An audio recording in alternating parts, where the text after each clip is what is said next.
This is Digital Perspectives with Brad Kimes. Subscribe for new content notifications. Now, here's Brad Kimes. Come on in.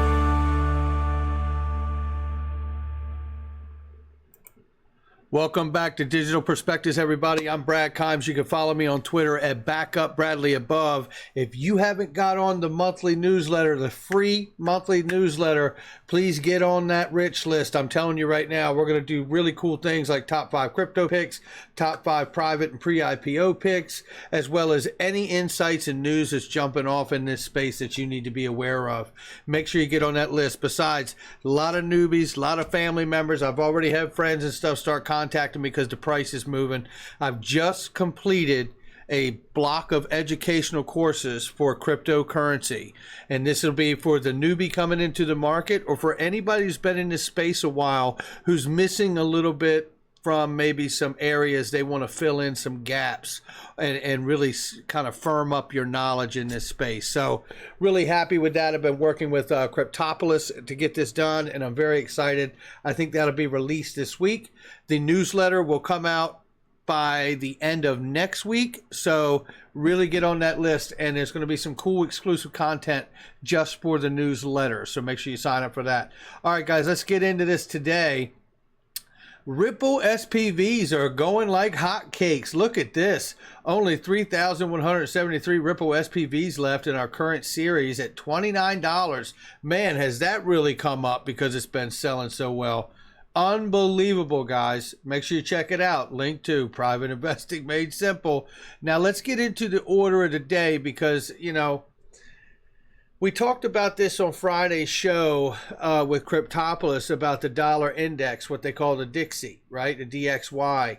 And I think we actually even pulled it up in that show as well as talk about it. But regardless, looking here on the chart, you can clearly see where the dollar has had a real leg down here. A real leg down. And there's been many articles and many concerns. We saw from the CME group. They came out and put out a 1-minute promo that there needs to be possible a digital asset backed by gold that could serve as the world reserve currency, or the dollar to be backed by gold to shore up its value. We've heard Judy Shelton talk about proposing the idea that we go back to a gold in a back to the future cryptocurrency way, right? And she suggests a bond market to back the major currencies of the world by gold, which is, you know, indirectly supporting the values, right? You know, this, I believe, really sets the tone if you were to go the way of Judy Shelton, that you would have to use something like a neutral reference point asset like XRP in the middle of that to handle the exchange of all of those currencies of the world. We're going to take a look at some comments here, by the way, and before we go, let's make sure we look at this, because gold is currently right now at $1,984.10 current gold spot price. Guys, I tell you, gold's been going on a tear, and it's no small part because the dollar's falling like a manhole cover from the sky. Okay, and crypto's been running loose too, and I think that is because, large part, people do recognize that the markets are going to collapse, and it's a currency issue as much as it's anything else, right? And they want a safe haven to put their money. And, you know, when you look at the gold has always been that safe haven or a hedge, right? And I'm reminding everybody right now, I Trust Capital does gold with a $50 spot price. You can't beat it for an IRA. Make sure you contact them if you have something you want to protect. It is a great place and a great product to think about. All right, so here we go. Let's get into Brad Garlinghouse's comments this morning on the heels of the dollar falling, gold going up. Let's listen to this comment from Brad Garlinghouse, and shout out to him and everybody at Ripple for all the hard work they do. Threat on this U.S. dollar as the world's reserve currency has been the backbone of global financial infrastructure, and that position isn't going to disappear in favor of gold, the yuan, crypto, any other asset anytime soon. But is it weaker today? Yes. Then he says, a year ago, many decried crypto as a scam, And now majority of governments are looking seriously at blockchain. It addresses friction, settlement, transparency, etc., that were assumed very hard to solve before. Crypto is up 80% while USD is down 3% year to date. As Fundstrat said, it comes down to trust in the financial system at the end of the day. As global populations continue to lose confidence in fiat currencies, as we are seeing with USD, they will choose to diversify. Our future global financial system will do the same. Diversify, right? And that's a beautiful thing. And, I have to say, there's some people here, you see that comment about I and digital asset investor having wild conspiracies to bed. And what I would say to this is that I don't think they're wild conspiracies at all. And everybody's entitled to their own opinion. But what I'd simply say is this. Where did all the money phrase come from? Oh, that's right. Ripple. Where did the use of the New World Order come from? Oh, that's right. Ripple. Interesting, right? What I have been trying to point out is not that XRP will replace the dollar as a global reserve currency. In fact, what I've been trying to point out is that it will be a global supplement to trade, a bridge asset. And you know who else says that and where I learned it from? Chris Larsen. Let's listen to this clip here for a couple minutes and hear what Chris says. There is some amazing stuff said in this clip. How do blockchain and digital assets help build out the Internet of Value? It's two things at the same time, right? It's an infrastructure for moving value around the world, and that's both the distributed ledgers as well as the interoperability layer, ILP, for example. So that's really analogous to the way the internet works with the internet protocol. The second part of it is digital assets, which of course are impossible unless you have a blockchain. So already he's referenced what they do as analogous to the protocols of the internet in their importance for moving value. Currencies are going to be extremely important for reducing liquidity costs. Listen to this. Those currencies are going to be listen to this clip again now. It's two things at the same time, right? It's an infrastructure for moving value around the world, and that's both the distributed ledgers as well as the interoperability layer, ILP, for example. So he's citing that as a hinge point. Now listen to what he calls these things that exist to serve as supplements. That's really analogous to the way the internet works with the internet protocol. The second part of it is digital assets, which of course are impossible unless you have a blockchain. Those currencies are going to be digital assets that can't exist without a blockchain, right? Those currencies, he calls it currencies now. Extremely important for reducing liquidity costs and sort of just greasing the wheels of how all these other things of value, dollar, yen, RMB, euro, always going to, in my opinion, going to be the dominant currencies in the world. Oh, there it is right there. So what he's referring to is digital assets like XRP, ultimately being currencies, like the conversation we've been having here for quite a while now on this channel, which supports the notion of exactly what Chris is saying here, that they will be a supplement to all of the currencies, because the major currencies of the world, as he just said, aren't going anywhere. Keep listening. But they need a digital asset to enable that easy translation from one thing of value to another thing of value. So we think they supplement the global economy. But they supplement the global economy. And here's where it is, and this has been the narrative for me on this channel all along.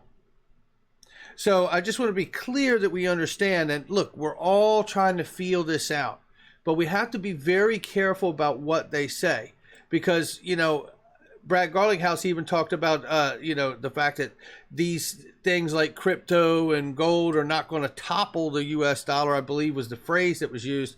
And, the truth is, it's like, of course not. It's not meant to come out here and topple that. I think that's a great statement by Brad Garlinghouse.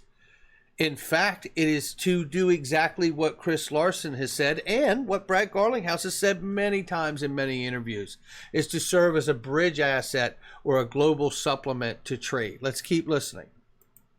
Key ways. That innovation that you've described from blockchain and digital assets, what kind of regulatory clarity do we need to get there? Well, I think you hit right on it. The key thing is regulatory clarity. And that's clarity.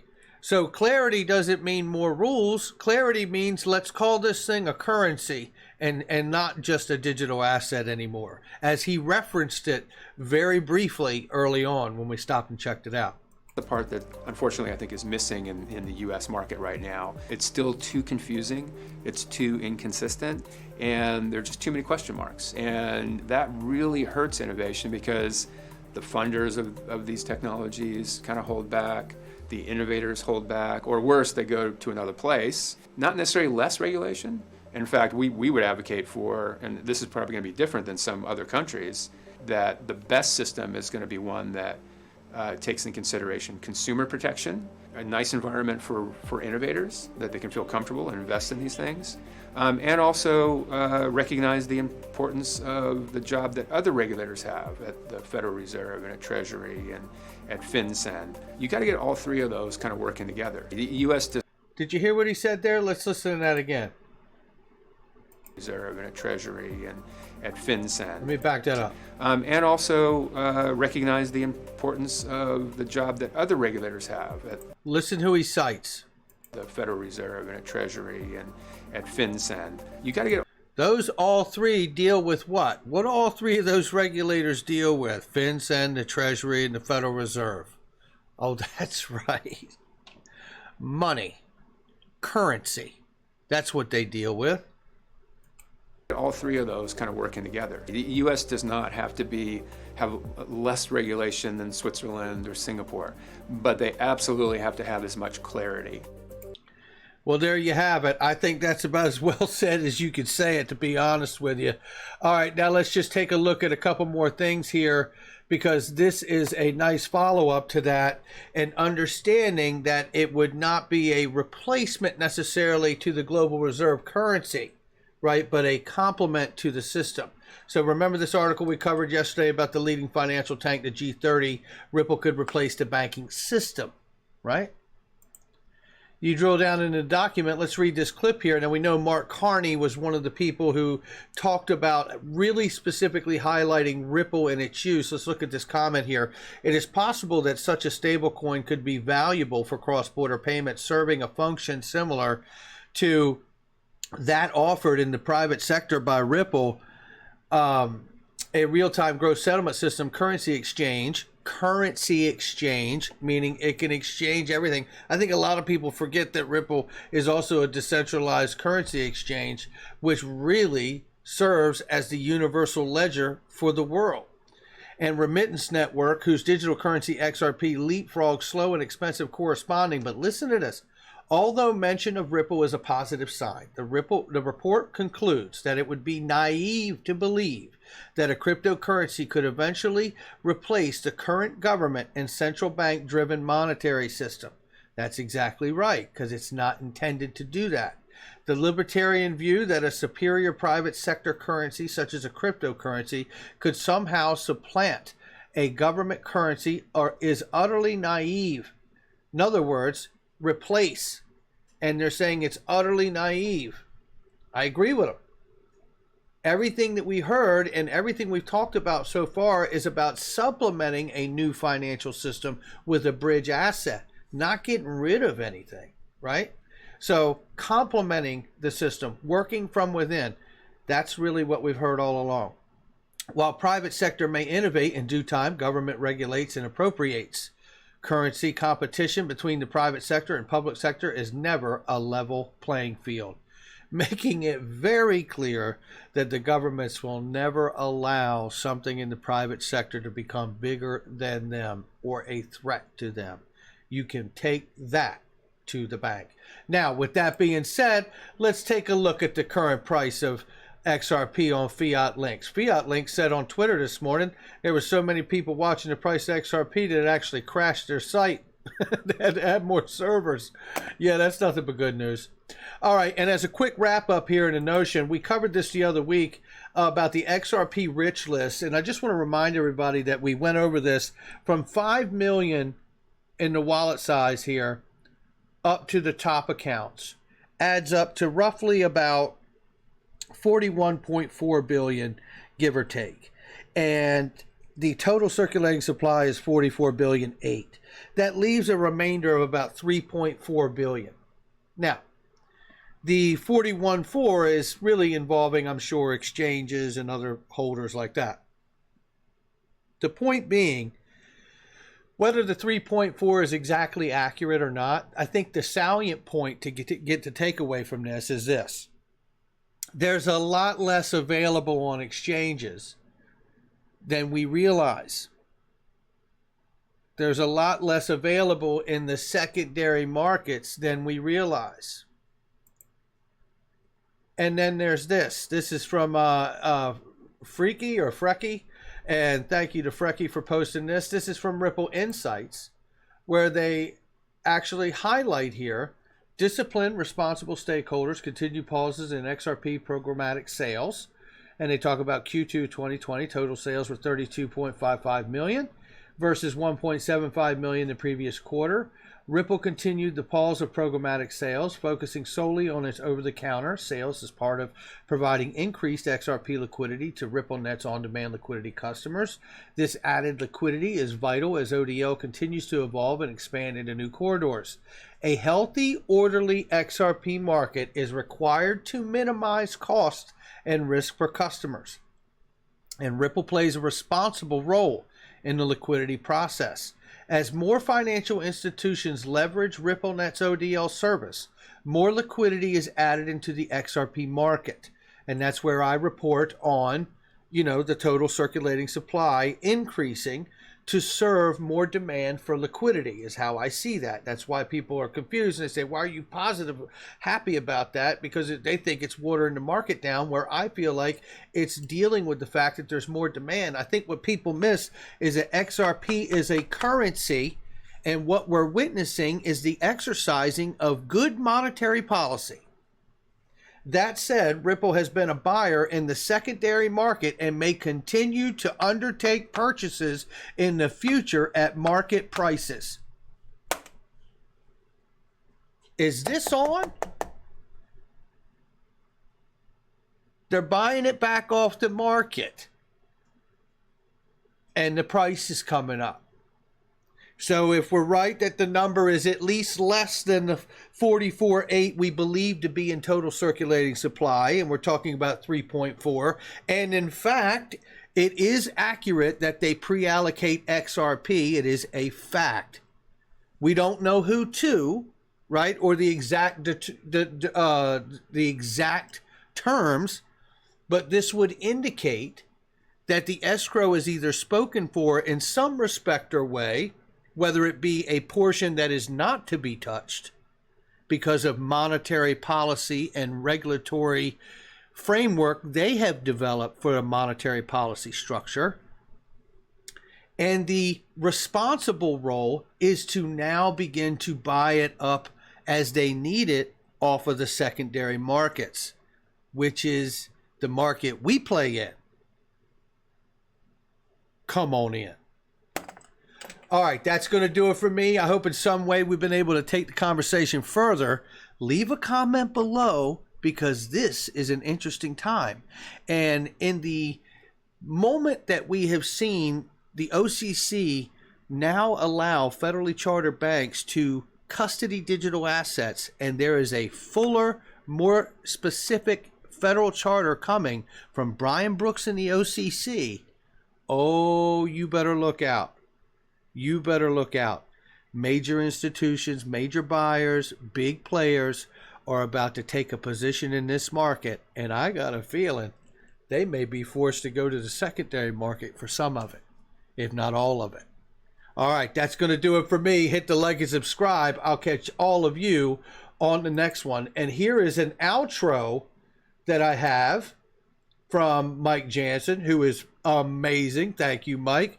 Check this outro out, and I'll see you guys on the next one.